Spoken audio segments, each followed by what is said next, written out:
여러분 안녕하십니까? 정성산TV 이번 시간에는 결해올 통일연대 장세율 대표님을 모시고 장세율 대표님의 단독 북한군 충격 내부 통보문 입수, 김정은이가 지금 왜 열받았는지에 대한 소식을 소상하게 전달해 드리도록 하겠습니다. 장세율 대표님 안녕하십니까? 네, 안녕하십니까? 네, 정성산TV는 첫 출연이시죠? 네, 첫 출연입니다. 자, 장세율 대표님 아시는 분들은 아시겠습니다만 장세율 대표님이 어떤 분이신지 직접 시청자분들에게 좀 소개 좀 해 주십시오. 네, 저는 2008년도 대한민국에 입국을 해서 현재는 사단법인 결해올 통일연대 그 민간단체 단체장을 하고 있고요. 그리고 이제 프리덤 조선이라고 인터넷 신문을 운영을 하고 있습니다. 많은 분들하고는 좀 이제 유튜브를 통해서 안면은 좀 이건 터라. 근데 이 정성장 TV는 네. 시청률이 가장 큰데 이제야 불러줘서 겨우 지금 출연을 했습니다. 아이고 죄송합니다. 늦게 불러서. 예, 아닙니다. 영광이죠. 네. 그 장세율 대표님 하면은 제가 이제 가장 먼저 떠올려지는 것은 아시는 분들은 아시겠습니다만 이제 북민전이 제일 먼저 떠올려지는데요. 북민전에 대해서 좀 소개시켜 주십시오. 이게 북민전은 사실 그 북한에서 군 출신들이 대한민국에 와서 정말 김일성을 김정일을 우리가 이 비폭력으로서는 안 된다. 네. 저런 완전히 폭군 같은 새끼는 그런 말이 있지 않습니까? 미친 개는 몽둥이를 때려야 된다. 이런 속담도 있듯이 일단 김정일을 우리가 좀 제대로 좀 잡자. 그 김정일 시대에. 그렇죠. 김정일 네. 시대 때. 그래서 사실 그 동까모라고 동상을 까부시는 모임이라고 아마 네. 들은 분들이 있을 겁니다. 그래서 그 군인 조직을 모아 가지고 진짜 북한의 무장서조 활동을 우리가 전개를 해야 김정일을 제낄 수 있다. 이런 일념으로 일단 군 출신들이 모였던 그런 조직입니다.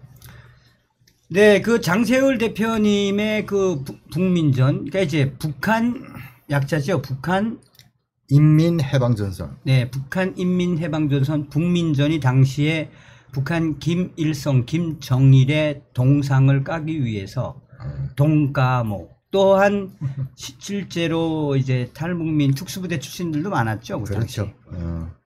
앞으로 여원한 일은 아닙니다. 앞으로도 계속 해야 되는 일이고 앞으로도 우리 장세율 대표께서 정성산 TV와 함께 그러한 모습들을 이제 앞으로 계속 보여드리고 또 북한 무장 서조를 거저 조직하시라오.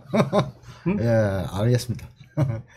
지금 준비를 많이 하고 있고 아마 이제 윤석열 정부에서는 그래도 가능하지 않을까. 동상 몇 개 좀 넘어지지 않겠나.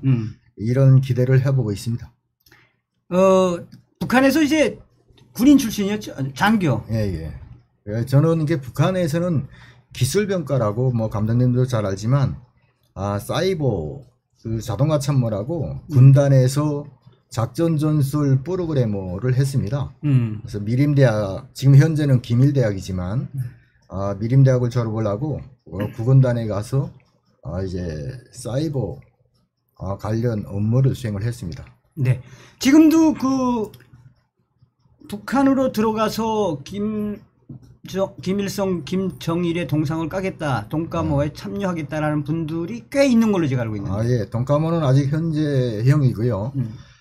이제 동까모의 기본 방침이 거기까지만 나갔습니다. 예, 거기까지만 앞으로 이제 장세율의 동까모 소식은 다음 시간에 이제 소상하게 전달해 드리도록 하겠습니다.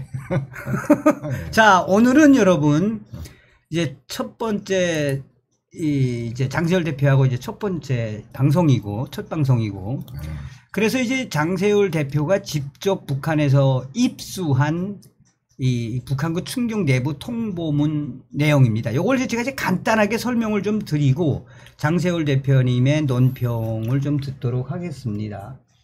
장세월 대표님이 프리덤 조선을 통해서 북한 전군 보위사령부 통보문 하달 11건의 살인사건 발생, 극형.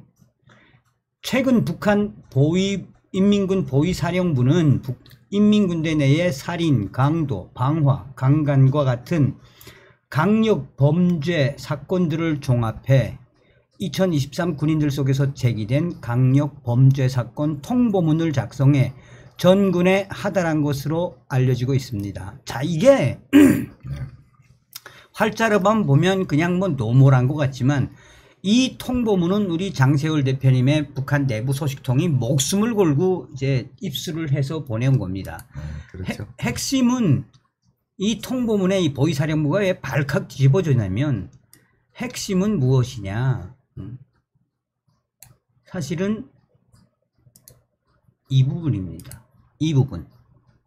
얼마나 지금 인민군대가 북해군이 어느 정도로 한심하냐. 집단 구타, 살인사건. 집단 구타 살인사건입니다. 인민을 때려 죽인 사건. 지휘관을 살해하는 사건. 민간인 여성 강간 살인사건. 듣기만 해도 보기만 해도 끔찍한 이런 강력 범죄가 인민군에서 만연해서 김정은이가 열 받을 때려 받아서 이 비준을 내려서 보위사령부를 통해서 인민군에 내려버린 이 통보문. 자, 이 소식에 충격적인 이 소식에 대해서 좀 설명을 해 주십시오. 북한 주민들은 그 인민군을 가지고 좀 이렇게 호칭이 좀 많습니다. 네. 그러니까 이게 진짜 뭐 마적대라는 이제 말을 좀 많이 하고요. 뭐 그리고 사실 인민군대라기보다는 좀 뭐 하족대 아니냐. 이게 너무나도 이제 도둑질 잘하고 또 이게 사람 잘 패고. 그 이제 뭐 그 가축이란가도 진짜 내놓고 이 먹히지 않습니까? 네. 뭐 요만한 강아지부터 해서 다 목사술로 해가지고 바깥에 내놨다가 저녁이면은 다 집안에 또 들이가거든요. 네. 이게 돼지울이나 염소울이나 할 것 없이 완전히 철통 봉쇄를 해놓습니다. 네. 왜냐하면 이게 인민군대의 그 약탈행위가 그렇게 많기 때문이죠. 예, 이 정말 이번에 나온 이제 통보문은 저희들도 이제 충격이긴 합니다만. 인민군대에서 조금 비일비재하게 일어난 사건입니다. 이게 지금 올해 5월 27일 소식이죠. 그렇죠. 네. 5월 27일이죠. 네. 그 지금 현재 그 김정은은 핵 뭐 미사일 이런 이제 순항 뭐 전략 미사일이란가 이런 걸 내오면서 진짜 비대칭 전략 자산을 가지고 만들면서 인민군대를 사회주의 건설 총동원이라는 이런 데 이제 투자를 했죠. 그러니까 이게 민간인하고 많이 섞이게 되는 거예요. 군인들이. 네네. 그러니까 가장 많이 일어나는 게 인민들, 군민 관계죠. 네. 인민을 때려 죽이는 일이 가장 많은 거예요. 인민을 때려 죽인다. 그렇죠. 그러니까 그게 북한식의 표현으로 하면 인민을 때려 죽이는 이제 정치적 사고라 그러거든요. 네. 그러니까 인민들을 왜 때려 죽이냐? 인민들한테 뭔가를 요구를 했는데 그 사람들이 이게 응하지 않으면 아하. 예, 거기에서 이제 기본 먹을 것 때문에 싸움이 나거든요. 야, 좀 먹을 거 좀 내라. 그리고 야, 너희 돼지 인민군대 좀 지원 좀 해라. 이까고 막강자 들어가는 거예요. 네. 근데 뭐 다 이게 너무나도 이제 강철같이 철통같이 봉쇄를 해놓다 나니까 몰래 가져가기는 이게 무리가 있잖아요. 군대라고 네. 해도. 그러니까 이 친구들은 막 그 집에 들어가서 강도질을 하는 거예요. 야, 돼지우리 문 열어라. 염소우리 문 열어라. 이러다가 말 안 들으면 거기서 이제 몸싸움이 일어나고 살인 사건이 일어나는 겁니다. 그래서 인민을 때려 죽이는 이런 사건들이 발발을 하면서 결국은 이 통보문이 내려왔고, 그 주민제만이 지금 내리가 있는데 청동원 건설을 해서 대도시 건설들, 지금 뭐 평양시 건설, 그리고 28개의 경제개발 특구가 있습니다. 여러분들 뭐 잘 알다시피 그 경제개발 특구에 동원된 것이 사면들 민간인 돌격대가 아니라 군인들이 대부분 투입이 됐습니다. 네. 4월까지 원래 그 동계 훈련인데 네. 동계 훈련 한 달을 조기 졸업을 하고 네. 조기 정렬하고 진짜 4월 1일부터 투입을 한 거예요. 그러니까 네. 이제 4월 달부터 들어오면서 민간인들과의 마찰, 그러니까 뭐 이런 강력 범죄들이 네. 많이 발생을 하는 거죠. 네. 자, 이번 시간에는 여러분 지금 현재 결의얼 통일연대 장세율 대표께서 정말 북한의 내부 소식통을 통해서 이 소식을 얻어오는 것도, 그러니까 이 소식을 북한에서 가져오는 것도 어떻게 보면 이제 목숨을 걸고 가져오는 거나 마찬가지인데, 이런 귀한 소식을 물론 프리덤 조선에서 보도를 했습니다만 정송산 TV에서 여러분들에게 전달해 드렸습니다. 거저 첫 방송 얻어로섭니까래. 저야 뭐 그래도 이런 정성산 TV를 통해서 이게 우리가 유수로만 짤막하게 전달을 했는데 이렇게 상세히 전달할 기회를 주셔서 감사합니다. 네, 다음 시간에 또 뵙겠습니다. 예. 감사합니다.